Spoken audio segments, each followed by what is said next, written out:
kami untuk selamat ya Allah, kecuali Kau selamatkan ya Allah. Tiada daya dan upaya kami untuk mengelakkan musibah mudarat ya Allah, kecuali dengan pertolongan ya Allah. Ini kita sudah ditentukan. Tinggal kita berusaha taat kepada Allah Subhanahu wa Ta'ala. Kau maksiatkah wahai diriku, kau durhakakah kepada Allah, na'udzubillah, kamu tidak akan berubah rezekimu.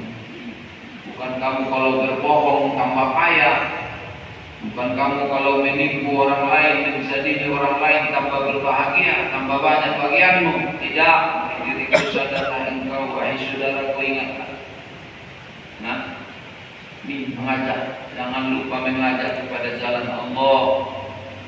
Jangan diam. Ini adalah ummul ibadah wa sayyidut ta'at. Ini rajanya ibadah, ini ibunya ibadah yang melahirkan nanti ibadah-ibadah yang lainnya. Ya. Kalau kita ajak dia kan, dia jadi sadar jadinya saudara kita. Nanti kan dia beribadah jadinya. Yang tadinya dia duduk di mana, di tempat maksiat, di tempat sia-sia, pindah dia duduk di pengajian jadinya. Gara-gara kita ingatkan dia.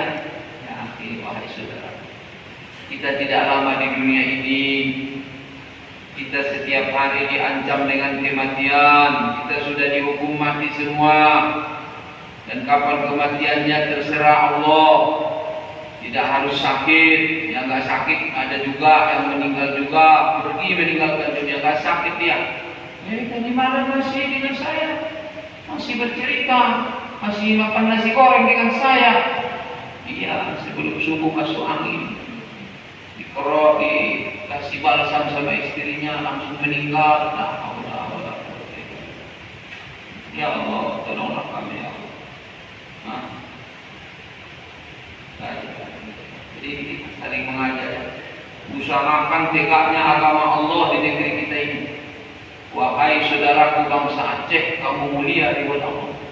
Di sini dulu kerajaan khilafah Islamiyah yang menjalankan syariat Islam, agama Allah, memiliki wibawa, memiliki kehormatan. Kamu adalah anak daripada mereka-mereka yang mulia-mulia itu. Darah mereka mengalir di dalam darahmu. Para ulama, para tokoh, para pemimpin. Jangan kamu lemah di dalam menegakkan agama. Kami harapan kamu dari negeri-negeri yang lain, provinsi yang lain, kamu yang kami harapkan. Bagaimana kamu menegakkan agama Allah di sini dengan cara yang terbaik? Yang nggak perlu ribut-ribut memang. Siapa yang melarang kita di negeri ini untuk menjalankan agama Allah? Ya. Memang kita sendiri kelemahan kita. Sekiranya kita menjalankan agama di dalam batas-batas yang dibenarkan di dalam negeri ini, siapa yang menghalangi kita? Apa yang dilarang di negeri ini? Ya, kita laksanakanlah, bersatulah kita. Gunakanlah harta kita, gunakanlah pikiran kita, gunakanlah jabatan kita, gunakanlah apa nikmat yang diberikan Allah kepada kita untuk membela baginda Nabi kekasih Allah Sayyidina Muhammad sallallahu alaihi wasallam. Kita tahu semua berapa uang masuk kita, uang masuk nikmat yang diberikan Allah per bulan masuk berapa kita, tahu kita. Bukan orang lain yang tahu urusan kita, rezeki kita, bagaimana Allah mudahkan kita, bagaimana Allah berikan posisi kita, bagaimana Allah sakhkhara lana ibadahu. Allah tundukkan hamba-hambanya membantu urusan kita. Tahu kita berapa yang kita gunakan untuk agama Allah harta kita. Saya pengambilan berapa persen untuk agama, berapa persen untuk dakwah, berapa persen untuk tadi berbuat baik kepada para hamba-hamba Allah yang du'afa, membangun rumah, masya Allah.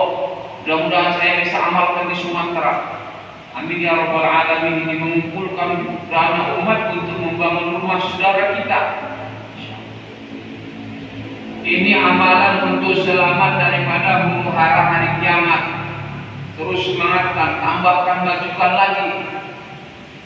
Siapa-siapa yang mengasih makan orang yang kelaparan, siapa-siapa yang memberikan pakaian kepada orang yang tidak dapat memberikan pakaian, Siapa-siapa yang menyiapkan tempat tinggal untuk saudaranya yang beriman yang belum mampu menyiapkan tempat tinggal yang layak, ulaika humul aminun yaumil qiyamah. Mereka orang yang aman nanti di hari kiamat. Orang gawat nanti, nggak tahu mau kemana, nggak ada tempat bernaung, nggak ada makanan, tidak ada minuman, puluhan ribu tahun. Wa inna ilaihi raji'un. Sungguh musibah ya Allah, dosa-dosa yang sudah kami laksanakan ya Allah. Ampun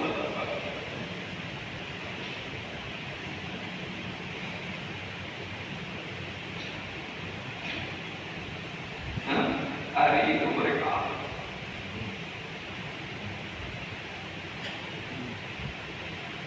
la yahzunuhumul faza'ul akbar.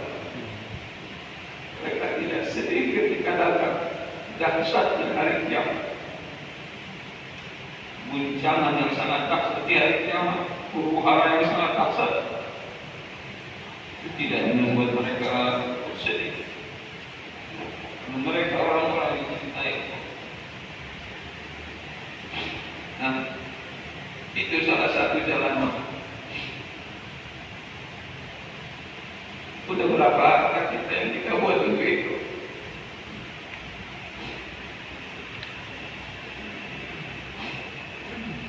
Semoga Allah ampunkan kita.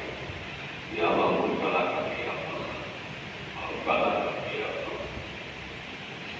Ampunkanlah orang kami cintai ya Allah, anak kami ya Allah. Guru-guru kami, orang tua kami ya Allah.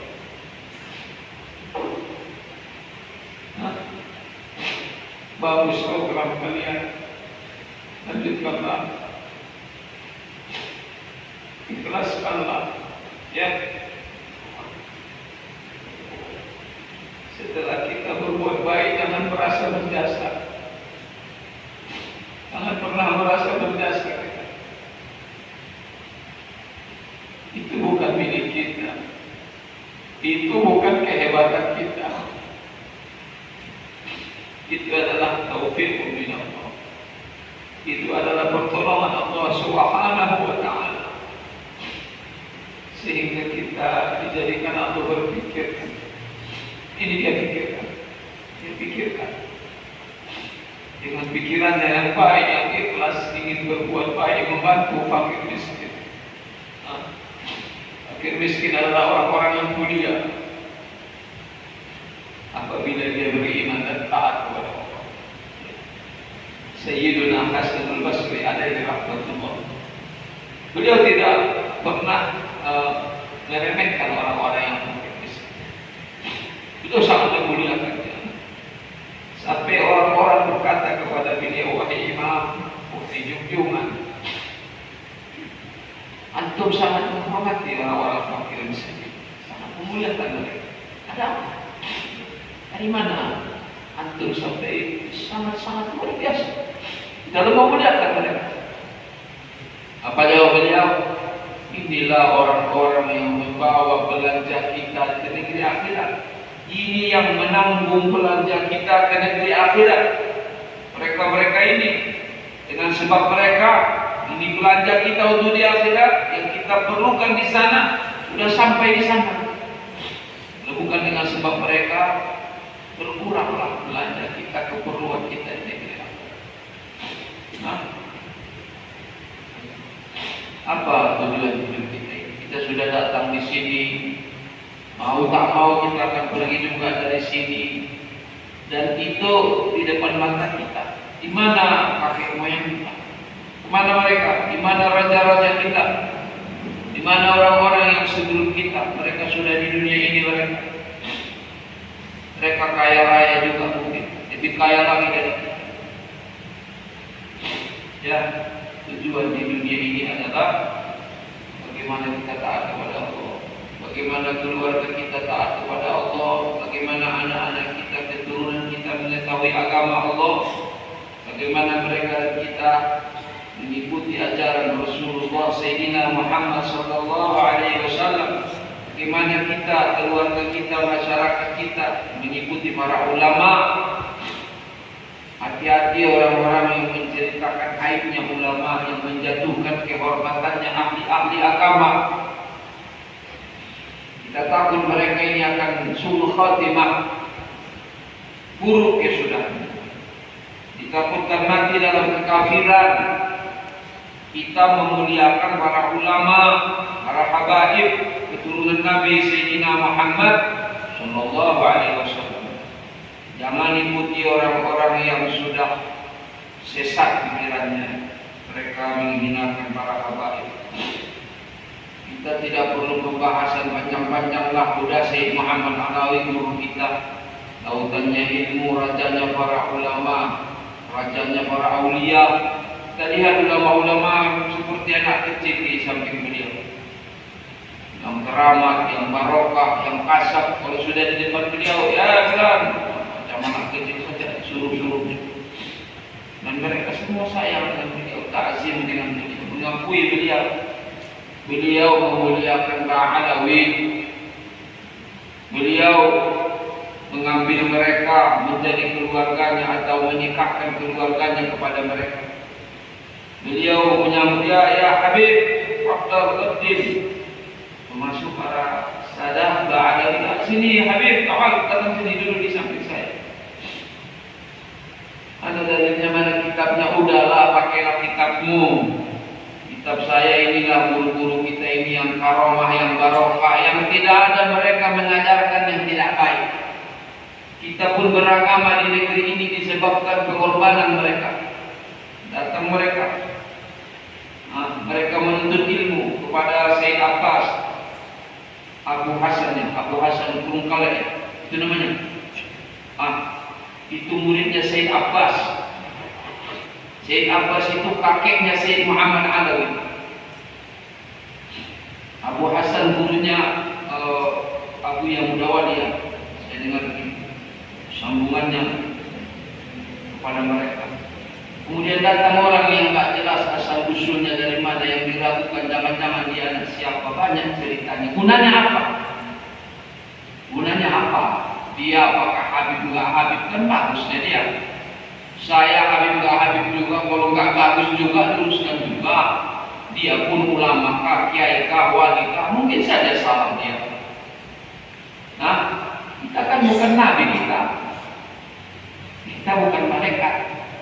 Makanya jangan cari aibnya orang yang menyuruh kepada kebaikan, orang yang menonjol di tengah umat mengurus agama Allah, kemudian kamu mencari alasan untuk menjatuhkan kehormatannya, untuk membusuk-busukkan dia, untuk umat tidak ikut dengannya, tidak baik sangka dengannya. Oh, jangan kamu. Saya takutkan kamu suruh khatimah, ya akhi, bertaubatlah. Saya takut nanti mati dalam kekafiran. Nauzubillah. Orang-orang yang menyakiti orang yang beriman itu ditakutkan su'ul khatimah, buruk kesudahannya, mati di dalam maksiat, artinya ujung-ujungnya masuk neraka. Itu kita ingin husnul khatimah, meninggal dunia dalam iman, meninggal dunia dalam ibadah, meninggal dunia sudah selesai hutang kewajiban, anak-anak sudah masya Allah sudah terarah di jalan Allah. Meninggal dunia dalam rindu berjumpa dengan Allah. Meninggal dunia di dalam bisyarah, sudah mendapatkan kabar gembira kebaikan. Mungkin bermimpi melihat Rasulullah SAW diberikan kabar kebaikan. Diriwayatkan Sayyidi Abul Faid Ahmad Ibnu Siddiq Al-Gumari, contoh bisyarah ya, kabar gembira. Beliau bermimpi melihat Nabi SAW, dan beliau memang cucunya baginda Nabi Sayyidina Muhammad SAW. Dia mengatakan, ya Rasulullah, apakah saya termasuk daripada ahli surga? Begitu. Iya, termasuk, kata Nabi SAW. Bacakanlah sholawat Fatih, kata beliau. Allahumma sholli ala sayyidina Muhammadin al-Fatih lima ughliq wal khatim lima sabaq nasiril haqqi bil haqqi wal hadi ila siratikal mustaqim wa ala alihi wa sahbihi wa barik wa sallim haqqa qadrihi wa miqdarihi al-azim. Jadi orang-orang yang menyakiti orang beriman, ya Allah tolonglah kami ya Allah. Kita yang memiliki kekuasaan, kita yang memiliki kekayaan, ada saudara kita yang di bawah kekuasaan kita. Allah dudukkan dia di bawah